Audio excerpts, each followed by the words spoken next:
él se fue, él huyó, él no quiso hacer caso de la orden que Dios le estaba dando, porque él se sentía afectado, porque decía, ¿cómo van a recibir a estos hombres que han sido tan malos, tan desconsiderados con el pueblo judío?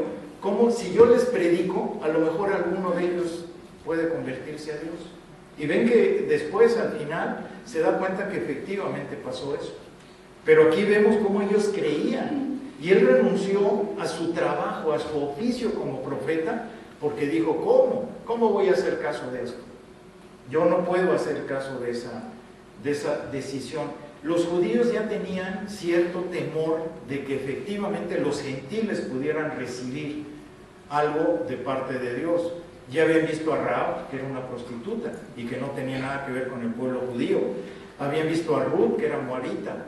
Habían visto también que Eliseo se prestó a sanar la lepra de Naamán, ¿verdad? ¿Se acuerdan de todo eso? Y los judíos decían, oye, ¿por qué Dios está haciendo excepciones? ¿Por qué antes éramos su pueblo y ahora Él está escogiendo gente de otros pueblos para que lo puedan conocer? Entonces ellos estaban creyendo que Dios era nada más de su propia propiedad, y eso estaba equivocado. Entonces, posiblemente ellos, teniendo esos prejuicios como judíos, por eso el apóstol Pablo se estaba adelantando a esa pregunta que les hacía. ¿Es solamente Dios de los judíos? ¿No es también Dios de los gentiles? Y la respuesta lógica, obviamente, que da el apóstol Pablo dice, claro que no, también es de los gentiles, también gracias a eso nosotros hoy podemos entender quién es Dios. Gracias a eso hemos sido transformados para poder tener una vida diferente, pero antes no era así. Ahora, ahí es donde tenemos que ver la obra de Cristo en la cruz. ¿Qué fue lo que hizo? ¿Qué logró en cada uno de nosotros? Porque si nosotros no consideramos la obra de la cruz en nuestra vida, a nivel personal, ¿qué fue lo que hizo? ¿Qué fue lo que nos pidió Dios para que esa obra de Cristo pudiera ser funcional en nuestra vida? ¿Qué es lo que Él pide? La única cosa que Él solicita de nosotros, ¿saben qué es? ¿Cómo justifica Dios? Mediante la fe. Y esa fe que ni siquiera es de nosotros, es de Él. Él la pone en nosotros. Él pone en nosotros ese reconocer a Jesucristo como Señor y Salvador, reconocer que Él fue a la cruz a morir por cada uno de nosotros, que era necesario que Él fuera a la cruz para pagar el precio que nosotros merecíamos. Y a veces estamos como que no lo hemos captado bien. ¿Qué merece Dios de nosotros cuando ya ha tomado nuestra vida, ha puesto esa fe en nuestro corazón, ha puesto ese arrepentimiento sincero de nuestros pecados? ¿Qué es lo que merece Dios a través de ese sacrificio que hizo en la cruz?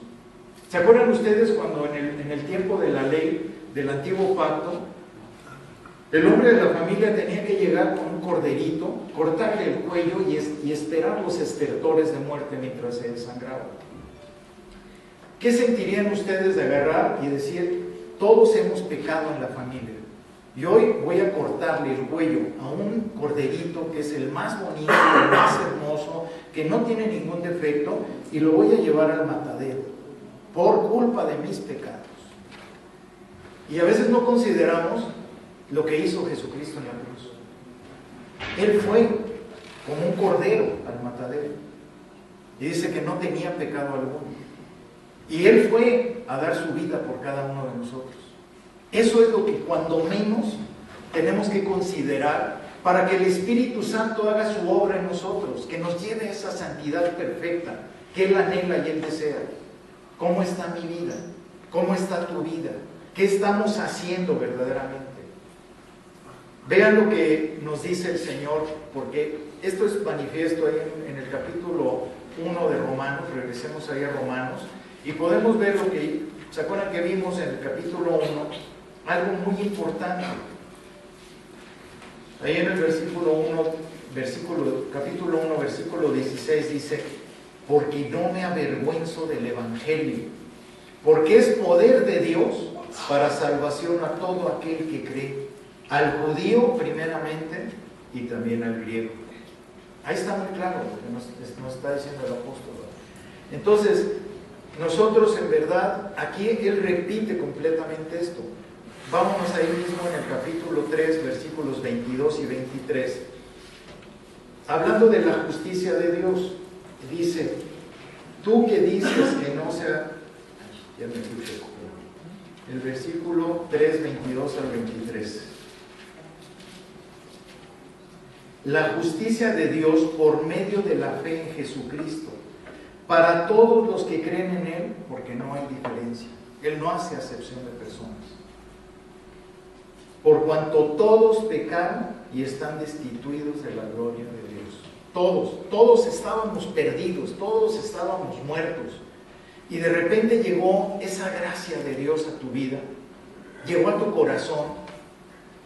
Yo no sé ustedes, pero yo me acuerdo de cómo estaba yo, perdido. Mi mente era confusa, mi mente estaba deteriorada, mi forma de vida era otra. Y de repente vino algo en mí que me hizo cambiar, que me hizo orientarme hacia Dios. Pero no era yo, era el Espíritu de Dios que estaba trabajando en mí, que me había elegido para ser su hijo, igual que a ti. Y es algo maravilloso cuando lo podemos entender, cuando podemos ver en qué momento Dios te llamó, en qué momento Dios hizo esa obra interior en ti para que te arrepintieras de tus pecados. Porque no podía venir de ti. Nosotros estábamos muertos, destituidos de la gloria de Dios. No servíamos para nada. Pero Dios en un momento dado, en su misericordia, yo me acuerdo con un amigo que le agradezco eternamente, que me insistió mucho. Me decía: vamos, mira, te voy a enseñar, te voy a llevar a donde se estudia la Biblia, a donde tú puedes aprender de Dios. Y yo le decía: estás loco, man. ¿Yo qué voy a estar yendo contigo a estudiar la Biblia? Ni que fuera yo mocho, ¿qué te pasa? Me insistió de verdad como 6 veces. Y por quitármelo de encima dije: ok, voy a ir contigo para que ya no estés molestando. Pues gracias a Dios que el otro insistió. A veces insistimos con las personas y las personas: ay, no, yo que voy a estar yendo. Hay que seguir insistiendo. En mi caso, a mí me insistieron, porque yo estaba muy soberbio. Y gracias a ese amigo que me llevó algún día, que me insistió, y llegó un día en que estaba yo, fui varias veces con él, pero llegó un momento en que yo ya estaba cantándole a Dios, agradeciéndole a Dios, y me acuerdo que mi amigo volteó a verme y me dijo: ya te agarró Dios, ¿verdad? Ya te agarró Dios. Y dije: pues sí, ya me agarró. Porque yo ya sentía que estaba en las nubes, enamorado de mi Señor. Pero eso es lo que debemos de tener toda la vida, estar enamorados de Dios, cantarle, agradecerle, vivir para Él, porque eso es lo menos que podemos hacer después de lo que Él ha hecho. Hay una diferencia entre los pecadores. Hay dos tipos de pecadores: los pecadores que saben que están pecando y que no les importa cambiar, que no les interesa. Habemos otros que somos pecadores, que cuando pecamos sufrimos terriblemente, porque decimos: yo ya no puedo hacer esto, no le puedo hacer esto a Dios, no puedo lastimar su corazón. ¿Qué tipo de pecador eres? Porque la justicia de Dios se manifiesta en eso, en hacer un cambio, una transformación en tu vida, en tu corazón. Ya no puedes seguir igual, ya no puedes seguir mintiendo. La misericordia, la compasión que Dios pone en tu corazón cambia todo. Eres transformado para ser diferente. Ya no puedes seguir igual con tu egoísmo, con tu orgullo, con tu vanidad. Dios transforma, cambia todo esto. Ven en el versículo, en el capítulo 15 de ahí mismo de Romanos. Tenemos que ir a cada uno de estos pasajes porque son importantes, porque nos está hablando aquí, son pasajes paralelos. Dice: y para que los gentiles glorifiquen a Dios por su misericordia, como está escrito: por tanto yo te confesaré entre los gentiles y cantaré a tu nombre. Eso nos dice el versículo 9. Entonces, cuando Dios nos está diciendo que Él nos escogió, nos eligió, ¿para qué creen que nos escogió? ¿Cuál es la función que tenemos que tener nosotros en nuestra vida? Por lo cual Él agarró y dijo: yo quiero que tú seas mi hija, yo quiero que tú seas mi hijo. ¿Para qué creen que sea? para glorificarlo a Él a través de nuestra vida.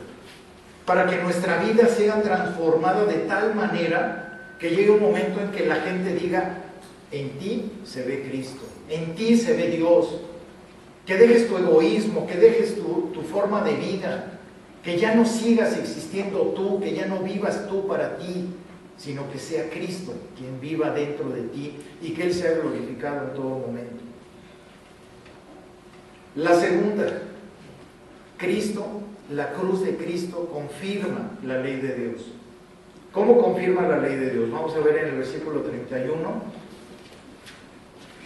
Luego, por la fe, invalidamos la ley en ninguna manera, sino que confirmamos la ley. Este pasaje es así como que cuando yo lo empecé a estudiar decía, bueno, pues ¿cómo está esto, no? Luego, por la fe, invalidamos la ley en ninguna manera, sino que confirmamos la ley. Bueno, como que no es muy claro, ¿verdad? ¿Qué nos está diciendo aquí el apóstol Pablo? ¿Que la ley no sirve? Imagínense lo que los judíos hubieran podido pensar en un momento dado si él hubiera estado manifestando esto. Se llama antinomimismo, que significa, el pueblo judío lo pudieron haber apedreado a Pablo, si él hubiera tomado y haber dicho, la ley no sirve. Por eso está haciendo esa pregunta, se les está adelantando a los judíos, porque sabía que ellos le iban a decir, oye, Pablito, ¿qué entonces la ley no sirve? ¿Y qué está diciendo aquí? Luego, por la ley invalidamos la ley, por la fe invalidamos la ley, como diciendo, tú estás hablando de que si la ley es la que, para ellos era la ley la que los salvaba, pero está hablando de qué es la fe. Está cambiándoles todo al pueblo judío. Le está diciendo, imagínense a Pablo entrando a una sinagoga. Imagínense ustedes entrando a una iglesia católica. Y de repente se paran donde está el sacerdote y empiezan a hablar de la palabra de Dios, a predicar. Háganlo, a ver si está bien. ¿Qué les haría? Los agarrarían a jitomatazos a todos. Imagínense el apóstol Pablo, la valentía que tenía para pararse en una sinagoga y empezar a predicar la palabra. Es algo impresionante lo que hacía él. Por eso tenía que ir acompañado de milagros, por eso tenía que ir acompañado con el poder del Espíritu a esos apóstoles que les había dotado de dones apostólicos específicos, como el de la profecía, el de sanidades, el de milagros, porque era necesario que ellos fueran equipados. Lo cual hoy en día ya tenemos la maravilla de la palabra, ya no es necesario, ya no se necesita que alguien vea un milagro a través de una persona para que se convierta. Aquí tenemos la palabra para que se convierta, es diferente. El apóstol Pablo no tenía eso. Entonces, imagínense si el apóstol Pablo dice, bueno, es por la fe, no es por la ley, pero están invalidándose la ley, como diciendo, no tiene valor la ley. Imagínense, el pueblo judío con sus creencias se hubiera confundido notablemente. Entonces ahí es donde podemos decir, ¿ustedes qué piensan? ¿La ley no sirve? Es como si el apóstol Pablo les estuviera preguntando ahorita a ustedes, entonces ¿la ley no funciona? ¿La ley no sirve? ¿Y qué diríamos? ¿Qué pensaríamos actualmente nosotros? Si yo les preguntara a cada uno de ustedes, ¿qué piensan? ¿La ley sirve o no sirve? ¿Ustedes qué dirían? Como el apóstol Pablo lo estaba preguntando. Pues muchos dirían, no, pues ya la ley no, porque el antiguo pacto ya quedó atrás y por eso nosotros estamos bajo el nuevo pacto. El antiguo pacto fue toda la ley mosaica que se dio y que tenían 600 y pico de leyes, de principios, de bases que tenían que hacerlo, y si no cumplían no podían, y nadie lo cumplió. El único que lo pudo cumplir fue Jesucristo. Pero nosotros estamos, gracias a Dios, bajo el nuevo pacto, a través de la cruz de Cristo. A través del momento en que Él muere en la cruz, empieza ese nuevo pacto hacia nuestra vida. Es algo diferente completamente. Pero ese antiguo pacto que había, imagínense el pueblo judío. Hay algo maravilloso. El profeta Habacuc, él pudo decir algo maravilloso, que después el apóstol Pablo lo vuelve a decir, y gracias a ello Lutero se convierte. Gracias a estas palabras de Habacuc y de Pablo. Vean en Habacuc capítulo 2, versículo 4, y ahí está la respuesta del Señor. Habacuc capítulo 2, versículo 4 dice: he aquí que aquel cuya alma no es recta se enorgullece, mas el justo por la fe vivirá. Fíjense estas palabras. He aquí que aquel cuya alma no es recta se enorgullece. Ahí está el peligro de todo. Una persona que se enorgullece de su pecado, de su maldad, de su suciedad, que su alma no es recta, Dios no puede hacer nada ahí. ¿Qué nos dice el Señor en otro pasaje? ¿Se acuerdan? Dice que la única manera de que Dios no pueda socorrer a una persona, dice, Dios resiste a los soberbios y da gracia a los humildes. Y es lo que nos está diciendo aquí. Fíjense, ¿en qué tiempo fue escrito esto? 500 años antes de Cristo.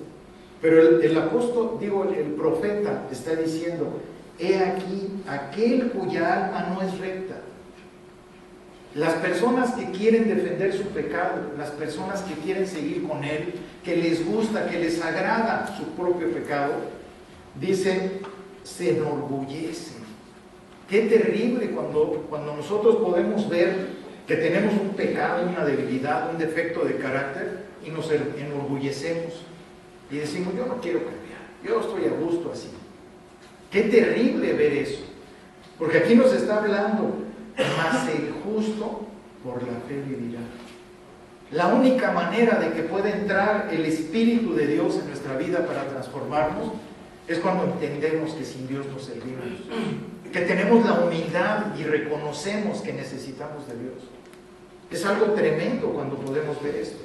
A diferencia del orgulloso, el justo será preservado. El justo podrá ser llevado por el camino a la realidad de Dios. Me encantan estas palabras del pastor MacArthur. Ese hombre es impresionantemente sabio, tiene una sabiduría de parte de Dios tremenda, y estas palabras a mí me llaman la atención y se las quiero compartir. Fíjense lo que dice: la fe no es un acto que se realiza una sola vez. La fe no es un acto que se realiza una sola vez, sino una manera de vivir. ¿Qué profundidad? La fe es una manera de vivir. Es estar creyendo en que Dios está haciendo algo interno en mí para llevarme a la santidad. Y que yo debo de luchar contra todos mis defectos, contra todas las cosas que se están oponiendo para que yo glorifique a Dios con mi vida. Es algo tremendo. Pero vean cómo el profeta Habacuc lo dijo y después lo repitió el apóstol Pablo. Por eso estas palabras fueron la conversión de Lutero. En el momento que él era un sacerdote católico, él entendió, dijo: es que no es por obras, no es porque yo haga obras para salvarme. Aquí está diciendo claramente que el justo por la fe vivirá. Y la fe la pone Dios en el corazón de la persona. El plan de Dios estaba dispuesto. El otro día me hicieron una pregunta, una persona que venía por primera vez, y me dijo: pero si Dios ya sabía que Adán y Eva iban a pecar, ¿para qué los puso ahí? ¿Para qué los puso en Edén y puso a las serpientes si sabía que iba a pecar? Pues claro que Dios sabía. Dios tenía ya su plan perfecto. Él ya había desarrollado su plan. Acompáñenme y veamos a ver en Génesis capítulo 3, versículo 15, y ahí está claramente el plan de Dios. Esto muchas veces lo hemos leído y lo vemos claramente, pero este plan estaba desde antes, porque dice que desde antes de la fundación del mundo, dice Romanos 8:29, antes de la fundación del mundo Dios nos predestinó, ¿verdad? Antes de, entonces eso fue antes de que fuera creado Adán y Eva, ya Dios nos había escogido a nosotros. Y aquí está el plan de Dios. Y dice: y pondré enemistad entre ti y la mujer, y entre tu simiente y la simiente suya. Esta te herirá en la cabeza y tú la herirás en el calcañar. ¿Qué significa esto? Era el plan perfecto de Dios. Había una promesa de que a través de la mujer iba a haber un descendiente que salvara a la humanidad. que le daría también un golpe mortal a la serpiente, en donde la destituiría y le diría: te quito todo el poder que tienes y lo entrego en manos de nuestro Señor Jesucristo. Fíjense la diferencia, que lo iba a herir en el calcañar, pues sí, lo hirió en la cruz, lo lastimó en la cruz, pero ahí está muy claro, le va a hacer daño en la cruz, pero nada más. Pero ¿qué hizo Cristo? Rompió la cabeza de la serpiente. Es algo maravilloso cuando lo vemos así.